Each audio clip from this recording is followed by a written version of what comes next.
Hey girl, it's Coach B. Wiley. I hope your day is going well. One thing I wanted to let you know that it is a-okay to literally put yourself first. A lot of people may think that is selfish, even if you have kids. I'm challenging you to put yourself first. If you don't work on you, that means your self-help. And what does that look like? That means emotional well-being, your spirit, your mental health, everything that comes along with taking care of your outer and your inner. Whatever that looks like for you. That means you need to go for a walk every day. That means you listen to your favorite podcast, read your favorite book. It's all about being the best you can be. So then you put that energy out in the world and greatness comes back to you. The reason why you keep attracting junk and trash and just BS people is because you got some junk and trash on the inside that you have yet to filter out. And you know what those things are. That could be bad habits. That could be habits that you've picked up because of who you hang around.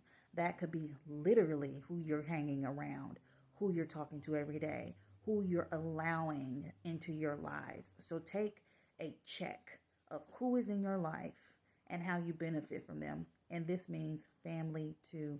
Just because they're your family and they're toxic doesn't mean you have to continue to be around them because they're your blood relative. No. In order to filter out BS and unnecessary toxins, what must we do? We must detox ourselves from the things that are poisoning our systems. What's poisoning your mind? Who are you talking to every day? And after the phone, you get off the phone with them, and it's just like you feel like a low vibe. You were up here, but now you're down here, and you're just like, what the heck? I'm here to let you know that even if their crap has nothing to do with your life, it would have a direct effect on your life as long as you're opening and being open to the conversations that your gal pal is having with you, that your brother is having with you, your uncle, your mother, your father, your coworker, whoever that may be. They could be going through their crap and it's spilling over into you and into your life because you're entertaining it, you're engaging in it, and you're listening to it every day. You have to sneeze. I have allergies. So do yourself a favor. Work on your skincare. Be as young looking as you can be. Work on your hair. Look at my hair. Ciao.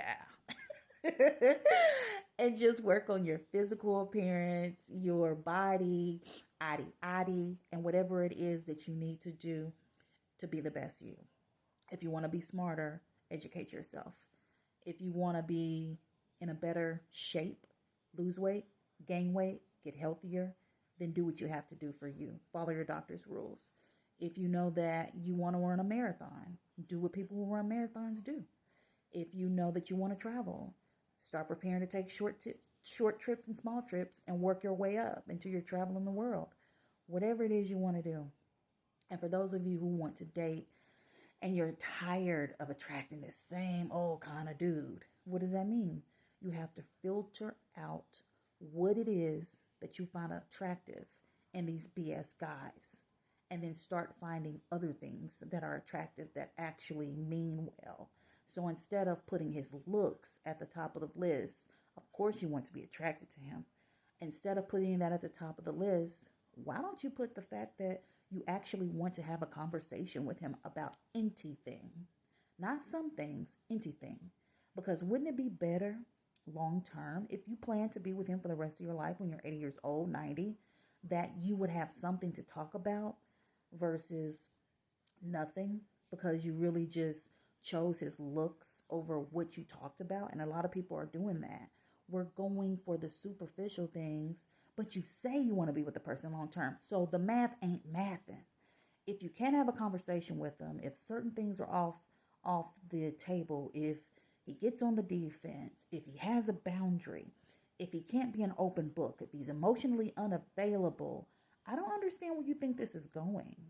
It can only go so far. You can only do so much with a person who is closed off and doesn't see you as worthy enough to open up, doesn't see you as valuable enough to say, you know what, I trust them and I actually want to make them a priority. So if you do nothing else on this day, make yourself a priority. Get up and do you. That's literally what I've been doing. Now, my allergies has been eating me up these last 2 days. So my hair is looking a little rough. It was a cute bun yesterday, believe it or not. But these allergies have taken over. So therefore, guess what I'm doing? I'm taking my medication so I can get myself together, so I can be the best me I can be.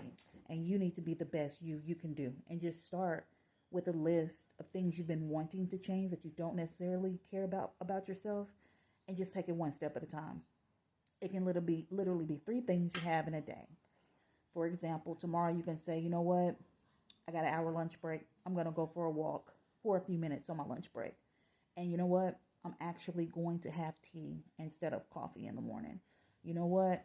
Instead of sitting there watching that reality show, I'm going to listen to and or read my favorite book or listen to a podcast. It's all about the little things. The little things are what matter the most. The big picture, sure, got it. We already know what we want to be and what we want to see when we look in the mirror and take a look back at our lives. However, me personally, I'm all about the fine print. And the big things don't get me going. I have to read and understand what I'm getting into. And that requires me reading the fine print, and it requires you asking the questions. That's what fine print is. Asking the questions, inquiring versus assuming and just going along to get along. Now, whether this is about your dating life, your friendships, relationships, your job, this can apply to all the things. Whatever you want to see for yourself that you see everybody on social media having with these social media superstars. Number 1, stop following people that you're envious and jealous of, and start following people that inspire you. I'm literally doing this. I literally had to change my whole list of people I was following on other social media platforms because it was triggering me in an unhealthy way. So do that. And then next, take another step. Take it even further. You know who you are. You know what you need to do better at. So start there. And don't BS yourself. And also don't just go all in. No, baby step that thing. Give yourself the first 3 months. Start with that. And let yourself know at the end of this month, X, Y, and Z. And then go from there. You can do it. This applies to who you want to date. This applies to your friendships.